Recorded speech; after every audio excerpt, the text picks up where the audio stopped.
さあ、今回もプロ野球選手解説、始めていくよ。126回目の今回は、松井秀喜選手の後編となるよ。前回のプロ野球から、メジャーのヤンキースに移籍したところからだね。それじゃあ早速、解説始めていくよ。2002年12月19日に、ニューヨークヤンキースと、総額2100万ドルの3年契約に合意。ニューヨークの新聞各紙は、ゴジラがブロンクスにやってくる、という大見出しをつけたよ。松井は、ヤンキースはメジャーの中でも素晴らしい伝統がある。素晴らしいプレイヤーがたくさん在籍した球団。自分の中でも、一番刺激があるチームで自分の力を存分に発揮したかった、と語ったよ。3月31日、開幕試合のブルージェイズ戦に5番レフトで先発出場し、初回にタイムリーを放ち、初打席、初安打、初打点を記録。4月8日の本拠地開幕戦のツインズ戦では、前の打者が敬遠された後の打席で、メジャー初本塁打となる満塁本塁打を放つよ。また4月12日には、メジャー初のサヨナラ安打を放ったよ。7月に行われた MLB オールスターゲームに、ファン投票のアリーグ外野手部門で、3位に入り初出場。日本人では1995年の野茂、2001年のイチロー、佐々木に続く4人目の出場となったよ。7月17日のインディアンス戦で、日本人メジャーリーガー初の、サヨナラ本塁打を放ったよ。シーズンは163試合に出場し、打率2割8分7厘、16本塁打106打点の成績を残し、ヤンキースの新人としては67年ぶり、3人目の100打点以上を記録。また得点圏打率は、3割3分5厘でチーム最高を記録したよ。地区シリーズでは、ポストシーズン日本人初の本塁打を放ち、レッドソックスとのリーグ優勝決定シリーズ第7戦では、8回裏にタイムリーで同点のホームを踏んだよ。そしてマーリンズとの、ワールドシリーズ第2戦では、ワールドシリーズでの日本人初の本塁打を放ったよ。2年目の2004年には、東京ドームで行われた、デビルレイズとの日本開幕戦に先立って開催された、ヤンキースと巨人の親善試合では、本塁打を放つよ。デビルレイズとの開幕2連戦では、2番レフトでフル出場し、2戦目には1号本塁打を放ったよ。その後61打席本塁打がなかったが、4月24日のレッドソックス戦で、観戦に訪れた両親が見守る中で、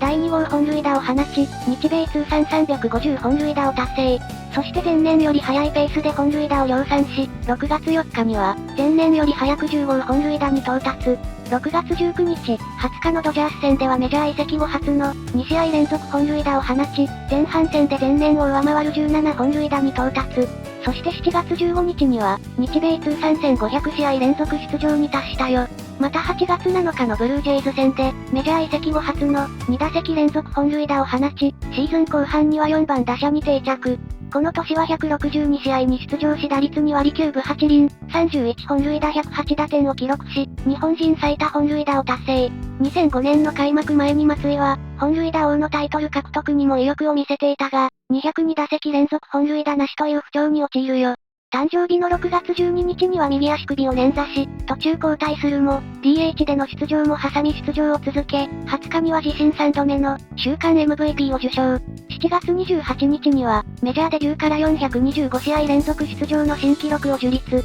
3年連続で全試合出場を果たすとともに、メジャーで自己最高となる、打率3割5厘、116打点を記録。9月8日には日米通算400本塁打を達成し、9月と10月は打率3割4分8厘と好調を維持して、チームの地区優勝に貢献。4年目の2006年には、開幕前に行われた WBC の出場を辞退。4月18日にはメジャーデビュー以来500試合連続出場を達成。しかし5月11日のレッドソックス戦にて、1回表、相手打者の放った浅めのフライを、滑り込んでキャッチしようとした際に、グラブが芝生に引っかかり左手首を故障。そのまま途中交代となったよ。また、1イニング守備につかずに交代したため、巨人時代の1993年8月22日から続いていた、連続試合出場記録が1768で途切れたよ。そして検査を行った結果、左手首骨折と診断。翌朝に手術が行われ、故障者リスト入りしたよ。8月30日にはフリー打撃を再開し、9月12日のデビルレイズ戦に、8番指名打者で124日ぶりに先発出場。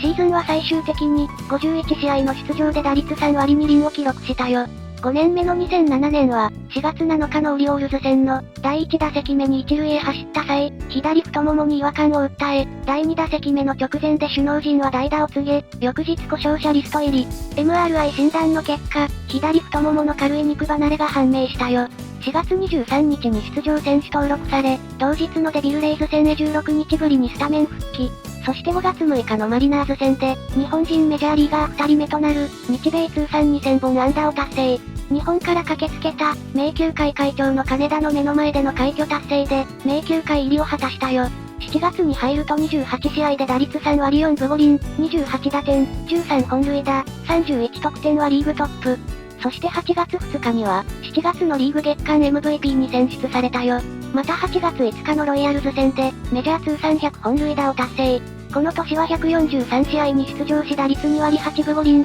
25本塁打103打点を記録。また打点を多く叩き出すため、打点をパクパク飲み込んでいく連想から、この年にはチーム内で、パックマンという愛称がついたそうだよ。6年目の2008年は、序盤は打撃が好調で打順も上がり、一時は首位打者に立ち、4月から5月にかけては、自己最長となる19試合連続安打を放ったよ。6月になっても首位打者争いをしていたが、6月18日の試合前、突然古傷の左膝に痛み出し、患部に溜まった水を抜く治療を受けた後、6月27日に故障者リスト入り。その後、手術を受けることなく、2ヶ月にわたる治療とリハビリの後、8月19日のブルージェイズ戦から復帰。そして9月22日に、左膝の内視鏡手術を行ったよ。最終的に打率2割9分4厘、安打数は本塁打も9本と1桁に終わったよ。7年目の2009年は、3割30本100打点、4盗塁を個人成績での目標に掲げてスタート。開幕戦では4番指名打者として出場し、7回には長島の通算444号を超える、日米通算445号となるツーラン本塁打を放ったよ。しかし打撃の調子はなかなか上がらず、その後は打順が5番や7番に下がり、休養を入れながら、指名打者としての起用が続いたよ。そして5月27日のレンジャーズ戦では、日米通算450号となる、6号本塁打を含む2打席連続本塁打を放ったよ。8月13日のマリナーズ戦では、2本塁打を含む4安打5打点を記録したが、直後に左膝の状態が悪化して、シーズン初の連続欠場となったよ。復帰後の8月21日のレッドソックス戦では、スリーラン本塁打を2本放つなど、自己最高の1試合7打点を記録。9月19日のマリナーズ戦で、26号本塁打を放ち、指名打者での年間最多本塁打の球団記録を更新。この年は142試合に出場し、打率2割7分4厘、メジャー移籍後2番目に多い28本塁打を放ち、チーム3位の90打点を叩き出し、3年ぶりの地区優勝に貢献。ポストシーズンには主に5番指名打者として出場し、ツインズとのディビジョンシリーズ第1戦では、試合を決定づけるツーラン本塁打を放ったよ。エンゼルスとのチャンピオンシップシリーズでは、初戦で2打点と活躍し、チームは4勝2敗でエンゼルスを下し、メジャー1年目の2003年以来、6年ぶりにワールドシリーズへと進出。フィリーズとのワールドシリーズでは、第2戦で同点で迎えた6回裏に、決勝本塁打を放ち、フィリーズの本拠地で行われた第3戦4戦5戦は、指名打者が使えないため代打での出場となり、第3戦では2試合連続となる本塁打を放ったよ。3勝2敗で本拠地に戻った第6戦では、先発に復帰し、2回に先制のツーラン本塁打を放つと、3回、5回にもタイムリーで2打点ずつ、ワールドシリーズタイ記録となる、1試合6打点を記録したよ。ヤンキースの9年ぶりの世界一に貢献し、13打数8安打3本塁打8打点、打率6割1分5厘で日本人選手初の、ワールドシリーズ MVP に選出。そしてヤンキースとの契約満了に伴い、11月9日に FA となり、ヤンキースは松井との残留交渉は行わなかったよ。2009年12月16日に、エンゼルスと1年契約を結び、エンゼルス初の日本人野手となったよ。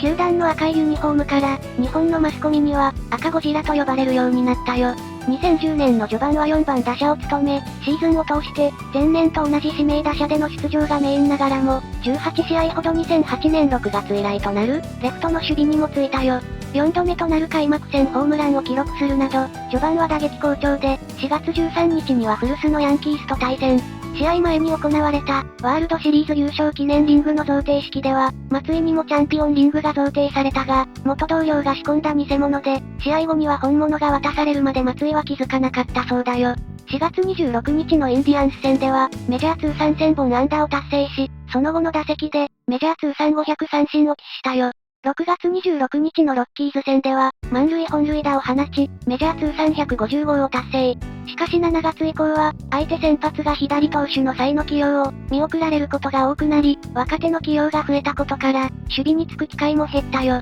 その後は打撃の調子が上がっていたが、9月8日のインディアンス戦では、新人時代の1993年以来17年ぶりに、代打の代打を送られたよ。シーズン終了後、エンゼルス GM らは、こんなに調子の波が激しいとは思わなかった、と厳しい評価が下され、11月2日に1年契約が満了し FA。翌日エンゼルスは、同月6日が期限となっていた独占交渉期間中に、翌年の契約を提示しないと表明。2010年12月14日には、アスレチックスと1年契約を結ぶよ。入団会見では、先頭を切って、みんなを引っ張っていけるようなプレーをしたいと、意欲を語ったよ。開幕は5番 DH で迎え、4月3日のマリナーズ戦で二塁打を放ち日米通算2500本安打を達成。その後は不振に陥り、5月には月間打率1割9分7厘と低迷。対戦チームの先発が左投手の試合では、先発を外されることが多くなっていたが、6月に入ると、右投手相手でも先発を外れることが増えたよ。6月9日に監督が解任され、監督代行が就任して以降は、相手投手の左右に関わらず、主に3番 DH で、先発起用されるようになるよ。監督交代後初の試合となった、6月10日のホワイトソックス戦で4号本塁打を放つよ。そして21日のメッツ戦では DH が使えないため、移籍後初めて外野守備についたよ。しかし、その後は再び調子を落とし、本塁打も長らく出ていなかったが、7月20日のタイガース戦で、7号本塁打を放ち、日米通算500本塁打を達成。9月10日のレンジャーズ戦で、日米通算505本塁打となる第12号本塁打を放ち、日本人通算本塁打で歴代単独7位となったよ。シーズン通算では打率2割5分1厘、12本塁打、チーム2位の72打点と100試合以上出場では、プロ入り後ワーストとなる成績でシーズンを終えたよ。10月31日に FA となり、このオフにはアスレチックスからの残留要請や、他球団などからのオファーもあったが、条件面などで折り合わなかったとされ、プロ入り後初めて所属球団未定のまま、